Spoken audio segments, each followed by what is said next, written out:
get to riff those tracks. I don't have a good tracks, better riffs I'm missing. Why you always gotta pick Rifftrax? It's your lucky day, it's time for Rifftrax. Hello, I'm Faith, and welcome to Faith's Take, where I talk about anything and everything that I find interesting. And welcome to episode 27 of Every Rifftrax Short Reviewed, where I take 5 Rifftrax shorts in chronological order, review them, and give them a rating between 1 and 5, with the points being good, great, awesome, fantastic, and spectacular, because I don't think a bad Rifftrax short exists. I hope you guys like terrible music, farm animals, overly dramatic narration, and dentistry, because we've got all that and more today. So let's dive right into episode 27 of Every Rifftrax Short Reviewed. Number 131, The Red Hen, from April 27th, 2011. Sometimes she took a dust bath to keep her feathers clean and shiny. So she was taught hygiene skills by Nick Nolte. Here we see what happens when you put an 8-year-old in charge of your chicken farm. One of the chickens, our titular Red Hen, wanders off every single day. You see, she has a secret nest hidden in a nearby bush, but apparently the kid in charge never wonders where she is, or why she's the only chicken that doesn't seem to be producing any eggs in the actual hen house. Thanks to this kid's negligence, we spend the first half of this short just watching a hen wander around and lying on top of all of her future children. Once upon a time, there was a red hen. A commie hen. The chickens belonged to a boy named Donald. Their god. Every day, he did not see the red hen slip away from the flock. Run, Ginger! Run, dearie! The red hen crept into the bushes. Only the ducks saw her go. He would later be accused of her murder. But the red hen knew it was time to keep her eggs safe and warm. She settled down carefully. She bought a house in the suburbs. To cover. So that is the red hen's secret. What beautiful eggs. Grade B tops. The duck didn't. After several weeks of no one missing her, the Red Hen's eggs finally hatch, and she starts teaching them all of the ways to be a chicken. It's a fascinating life they lead that includes activities like drinking water, eating worms, and rolling in dirt. When the red hen returned, her eggs were still warm. They'd been tanning. She never stayed away long enough for them to get cold. Slowly, carefully, she poached them to death. Softly. While she was gone, something began to happen. The tide of civil unrest began to spread in Bolivia? Or no? All the eggs were hatched. The baby chicks stayed close to the red hen. They knew she would take good care of them. Okay, let's see. You'll be named Gary, Carl, Gary, Carl, Gary Jr. I'm a girl! Look, you're Gary. You're all Gary and Carl.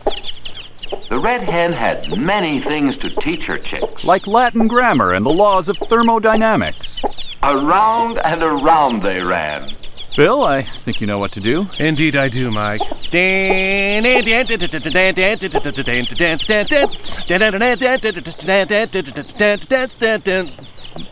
wanted to show them how to take a dust bath.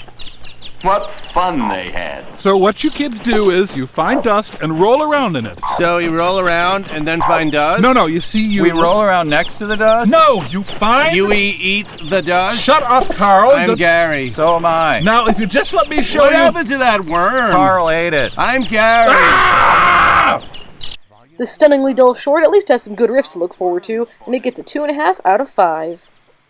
They all wanted the same worm, and they chased after the little chick that got the worm. They quickly lapsed into a bloodthirsty frenzy, tearing their brother limb from limb while ignoring the worm they had initially sought. The worm slithered off, wounded yet alive, bitterly vowing vengeance on the Red Hen's family for generations to come. Over the log. Number 132, Tooth Truth with Harv and Marv, from May 3rd, 2011. Dr. Ryan, what about sugar? Yes. Is sugar really as bad for teeth as they say? Well, I don't know who they are. You know, Sugar can be bad for ethnic teeth, types. yes. Yay, more drug-induced animation! Here we have these two little magic hobos named Harv and Marv. Harv is basically Squidward if he was a homeless hipster, and Marv is every single innocently stupid character with a dopey voice you've ever seen. They're here in our world to show us how to take care of our teeth. And if that weren't enough nonsense to fill your daily quota, we also have the Tooth Fairy as she made her own costume out of Reynolds wrap. In your pocket full of rhymes. 4 and 20 blackbirds. So, sort of a Flintstones, Bob Dylan, Scooby-Doo satanic familiar mashup? I met the Tooth Fairy in my dream. After swigging purple drank all night. Layer after layer of madness. Oh, wow! Daryl Hannah's dark power surprised even her. Tooth Fairy? I suppose you could call me that if you want, because I know all about teeth. My real name, though, is Endora. Nah, I'm a roller disco dancer turned burglar. I collect baby teeth after children are finished using them. The reasons are incredibly creepy, so I won't get into them. You see, everyone has a sticky layer of Toothopolis. saliva and bacteria on their teeth called plaque. Which are tiny demonic flowers.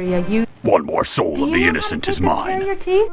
As the short continues, we see that Harv and Marv like to spend their days creeping on little children and their hygiene habits so they can judge them and their life choices. And they end up getting some more advice from the Tooth Fairy before heading back to the evil realm from whence they came. I want to take good care of my teeth. Do you know how? Of course I know. My non-specific rage prevents me from sharing, though. I know almost everything there is to know. Weaker areas of knowledge include shoe purchasing and pants maintenance. Little guy's dumb as a post, but he sure rocks a kicky scarf. Most important, you should eat food from the basic food groups. See? Like a tuna fish sandwich. The revolting food group. Milk.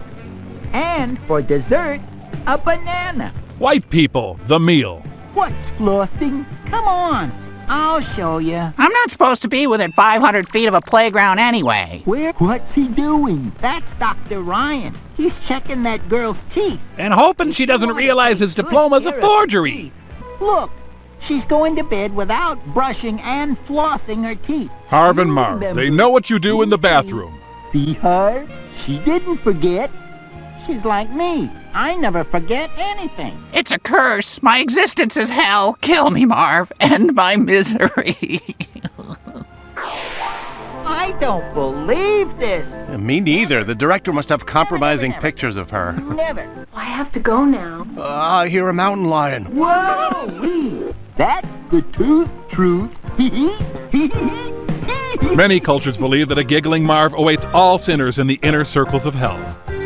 A completely insane look at the human mouth. I've got to give this one a 5 out of 5.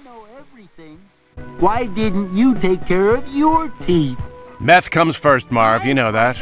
Oh, owie! You're not as smart as you think you are, Harv. Not sure exactly what we've witnessed here today, but Harv is suffering, so I'm cool with it. Do it. Number 133, County Fair from May 6th, 2011. County Fair, where the grandstand features not the Oak Ridge Boys, but an Oak Ridge Boys tribute band. Time for the good old-fashioned county fair. A day of hair-raising thrills, not because the attractions themselves are very scary, but the fact that they're held up by a couple of 9-inch nails and some plywood is. And how do you start off a short about these fun rides and heart attack-inducing foods? A song that sounds so eerie and depressing that it would be at home on the Twilight soundtrack. Thankfully, that's quickly replaced by an annoying twang that describes everything on screen in only the simplest of terms. Merrily, but sort of drugged. Ladies and gentlemen, the Thorazine family singer.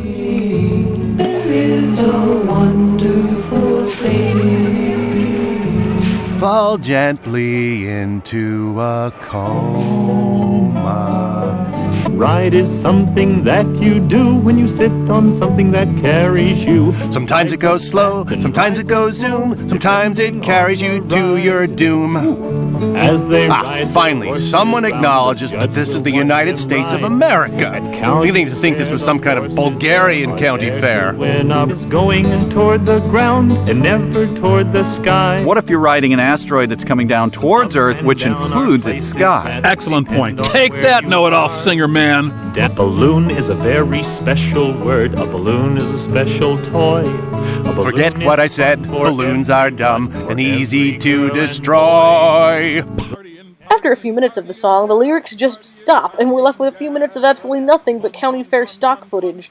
But don't worry, because Mike, Kevin, and Bill give us their own lyrics to fill things in. And we end with the same suicide-inducing song that we began with. A fair is a bunch of doughy guys on their nephew's giant mini bikes. Horse isn't round and it's got 4 legs, and it isn't round, it's a horse. And it also isn't a Ferris wheel, 'cause a Ferris wheel is round. A game is a thing that is a thing. Oh, I remember this one. I used to call it the Get Me the Off. You can tell by the blood-curdling screams and the sobs of terror the kids are having a great time. Back into my warm bath. Whacked on my mood stabilizer. A demented look at an already kind of demented occasion. This one gets a 4 out of 5. Down is often near the ground, but up can be quite far. Often? Can be? Commit to something, pal. Always fun to eat. Oh, there. He said cotton candy is always fun to eat. Quite committal. I heard doubt in his voice. Number 134, Prickly the Porcupine from May 10th, 2011. Have you ever seen a porcupine before? If so, can I leave? Small animal. Time to get to know more about a porcupine and his love of salt than you ever thought you'd know. Apparently, salt is a porcupine's favorite snack, and that's really the only thing the short is about. Meet Prickly, a porcupine that spends his days doing nothing but looking for salt. Did I mention that porcupines like salt? Farms, birthplace of the barn Travel suicide. out into the country and go from a farm into the woods, we might find the home of Prickly the Porcupine. We also might get skinned by a toothless man in overalls. His fur is so thick that it's hard to see his shiny black eyes. That means he's evil. He raises his sharp quills and waves his tail. Then he produces a Glock. Yes, Prickly likes to eat better than anything else in the world. More than his children or God. If you could ask how wonderful it would be to have a whole meal of salt. He thought of Campbell's soup. Can you imagine what he saw? Oh, emus! He saw cows. That's what I meant, really. They were standing around a big white block. Some of them were licking it. It was a block of pure salt. Oh, pure uncut Morton. Mouth. After who knows how long, Prickly stumbles upon a couple of children making ice cream using, you guessed it, salt. Prickly then goes through their yard full of random non-dangerous things that the narrator insists are dangerous to him. Finally, the children reward Prickly by feeding his addiction and giving him a pile of pure salt all to himself. When he reached the farm buildings, Prickly started to hunt for salt. The least dangerous game of all. Where was there any salt in the barn? Nope, only meth. Prickly, what was that noise? A tractor. It might hit Prickly. It wasn't afraid of his sharp quills. So Prickly lobbed a grenade. Prickly, maybe here was a safe place to hunt for salt. Before the shakes overwhelmed him completely. They were using a hand-turned ice cream freezer. Here, The ice cream is in a can in the center. Yeah, Mama needs a new bucket of Rocky Road. And what else? Salt. Oh no, Prickly's gonna flip. These kids are as good as butchered. They were leaving all that salt. Well, that's how you get ants. Ants or maybe porcupines? Porcupines like salt? I've never heard that. Hungry for salt. Could you at least pretend to pay attention? Sorry, too busy licking the sweet, sweet salt off these McDonald's fries. Because there was... The farmer's dog came running toward him. No, Prickly, your blood pressure! Prickly was just curious about the dog. About his interests, favorite color, feelings on salt. Prickly thought it might be best if he went back into the woods and forgot about the salt. Straighten his life out, you know? Maybe meet his son for the first time. And that is the story of Prickly's first visit to the farmyard. From the series Song of Salt and Fire. This salty short gets a 3.5 out of 5. Here's where Prickly could find his salt. If only those people weren't there. Let's all pray Prickly doesn't learn that there's salt in human blood. Making ice cream. Number 135, The Mysterious Message from June 7th, 2011. If you're like me, you have some of the worst handwriting in the world. According to this narrator, who thinks he's narrating a Blueberry cereal commercial, that means we write mysterious messages, which are completely indecipherable to any other human being in existence. And we're given 3 examples of the terrible consequences these messages can have on those who must be barely literate. It's a terrifying story, a tale of chilling suspense that might happen to you. Will not happen to you. He reaches for mail that has been sent to the people who live here.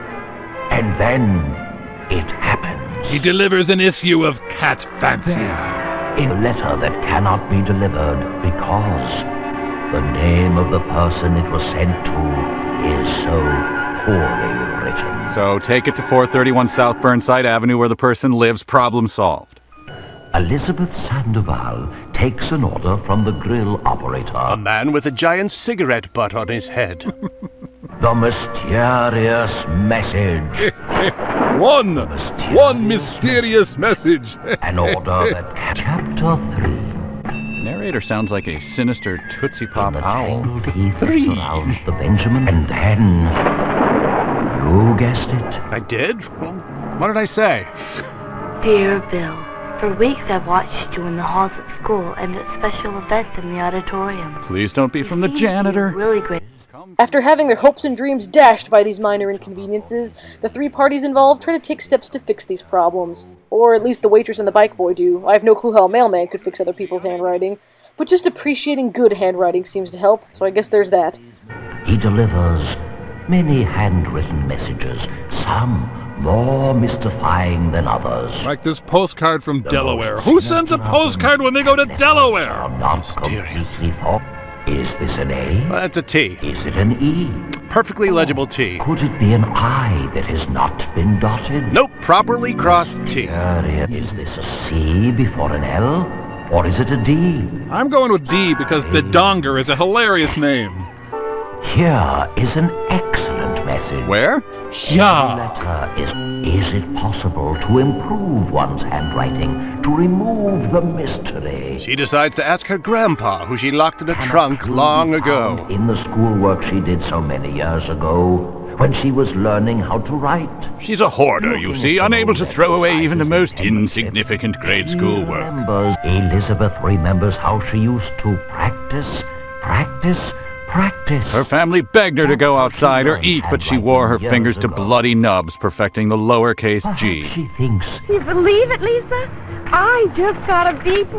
Well, pop the champagne. Lisa struggled to control her laughter until she could tell friends about this later. Would you please try to write more clearly?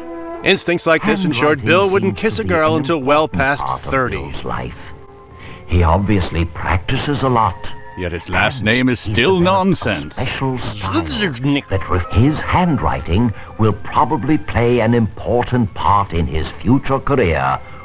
Or his identification by the police after a series of heinous crimes. Will she take his suggestion and improve her handwriting skills? Or will she just be relieved she didn't sign her name now that she sees the depths of his lameness?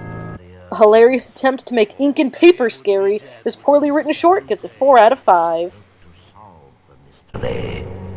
Look, in Chapter 4. By the way, there are 167 chapters. As always, thank you all so much for watching, and special thanks as usual to my wonderful Patreon supporters, including Jackie Ball, Kevin Nata, and Jill Johnson. And everyone get excited, because 3 videos from now, I'll be hitting my 100th video, and we'll be celebrating with a huge Mystery Science Theater countdown. Thanks again, and I'll see you guys later. It's time for